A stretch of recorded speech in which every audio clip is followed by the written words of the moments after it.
Buena tarde para todos, compañeros y profesora Ángela Patricia. El día de hoy hablaremos sobre redacción de informe. Mi grupo está conformado por Carla Lamus y quien les habla, Jonathan Suárez.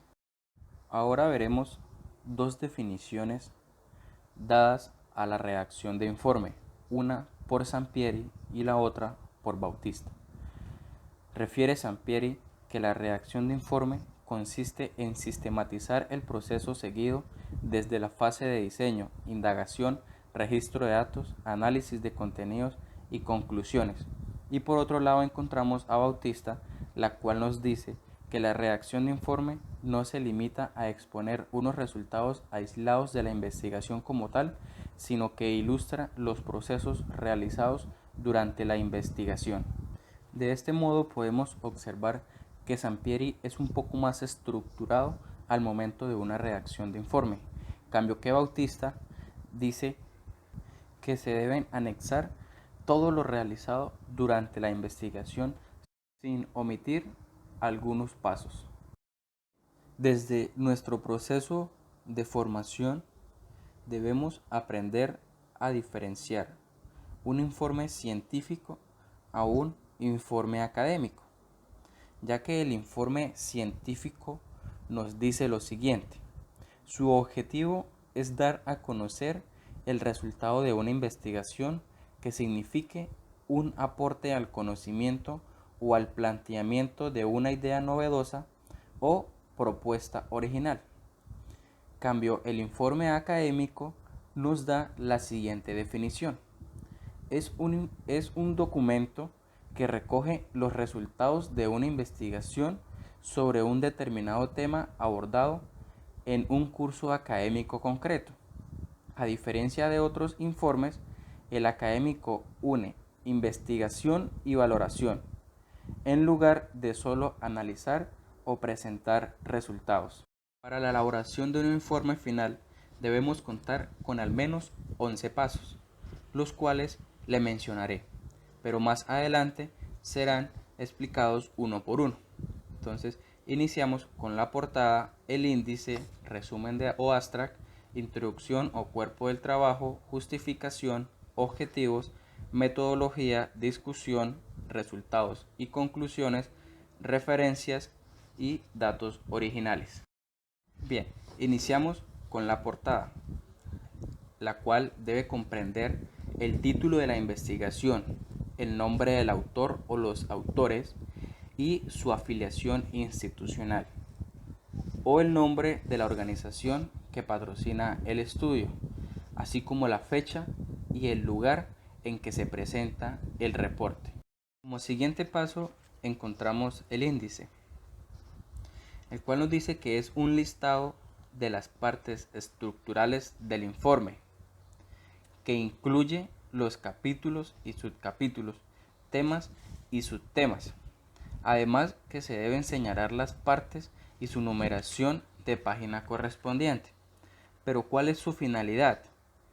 La finalidad del índice es que el lector, al consultar un libro, se pueda poner en contacto con todo el contenido del escrito, lo cual facilita la localización de los temas generales y específicos que desea abordar. En el siguiente paso de la redacción del informe encontramos el resumen o abstract, la cual nos dice que es un texto sucinto donde se detalla todo el contenido del informe planteado, las ideas centrales y el perfil del escrito, es decir, reducir a términos breves y precisos la idea central del proyecto realizado.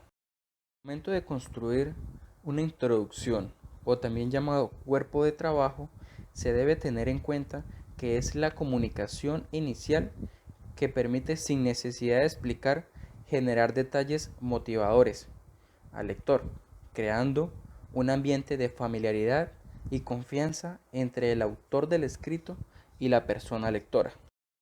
Al momento de construir la justificación, se debe reflejar la importancia y la relevancia de la investigación, exponiendo argumentos tales como: evidencias que demuestren la magnitud de la problemática o la necesidad de esta para profundizar en análisis. Es importante tener en cuenta que en la elaboración de una justificación, esta debe llevar un porqué y un para qué. El porqué se va a hacer la investigación y el para qué es para qué va a servir esta investigación, qué queremos dar a conocer. Al momento de construir un objetivo, se deben formular de la siguiente manera: un objetivo general y varios específicos que presuponen el logro esperado al finalizar la investigación. Los elementos que constituyen la construcción de los objetivos son el verbo, las relaciones y el contexto. Durante la construcción de la metodología es importante aclarar el enfoque epistemológico que fue utilizado, es decir, explicar que tiene una orientación cualitativa y el método que se siguió para el estudio investigativo. Por otro lado, se debe hacer una descripción exacta al momento de la llegada al sitio de investigación. Para ello, se debe explicar el acceso a campo. Es importante informar acerca de los procedimientos formales o informales que se tuvo para acceder a los escenarios estudiados. Además, cuáles fueron los permisos solicitados para ellos. Como siguiente punto, también se debe explicar la selección de informantes y situaciones que fueron observadas. Es importante exponer las razones por las que seleccionaron tales sujetos y a otros no, para poder valorar la información de acuerdo con el origen de los informantes. Por otro lado, encontramos el registro de datos, la cual cualquier informe de investigación debe incluir algún apartado relativo al modo en que fueron recogidos los datos, como entrevistas, número de entrevistados y duración de la misma, observación, periodos de observación y el tiempo de registro llevado a cabo, o cualquier técnica que se hubiera utilizado se debe describir con precisión. Por otro lado, se debe explicar el abandono de campo. En este apartado se deben indicar las razones que llevaron a concluir en un determinado momento y de qué modo se produjo la situación de abandono de la investigación. Y por último, debemos informar el análisis de datos. En este apartado debemos indicar el modo en que fue realizado el manejo de los datos, si fue de manera manual o se utilizó el uso de programas informáticos. En el paso 8 encontramos la discusión. En este paso señalamos lo que se aprendió con la investigación y si hay antecedentes que lo puedan confirmar. En el paso 9, denominado resultados y conclusiones, se debe incluir una descripción de los casos estudiados apoyándonos de las afirmaciones que se realizan en citas extraídas de entrevistas a los participantes, registros de observaciones, diarios y demás. En el 10º paso para la redacción de informes científicos denominados referencias, se deben incluir las referencias de todas las citas contenidas en la investigación, utilizando la actualización de las normas APA en su 7ª edición. Como último paso encontramos los datos originales y o anexos, en los cuales se deben incluir todos los datos de campo, observaciones, entrevistas, etc., que se hayan utilizado para el estudio.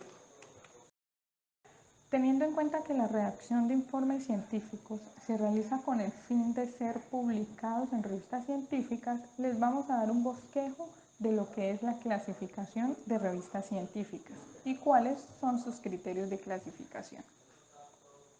En este sentido, encontramos que la clasificación de revistas científicas se realiza en función de la calidad y un factor de impacto como indicador de la importancia de la revista en su campo de especialización. En los criterios de clasificación de revistas científicas encontramos 5 grupos y cada grupo con unos criterios específicos. El primer grupo se denomina excelencia o A+. En este grupo se encuentran las revistas científicas de mayor impacto y prestigio internacional.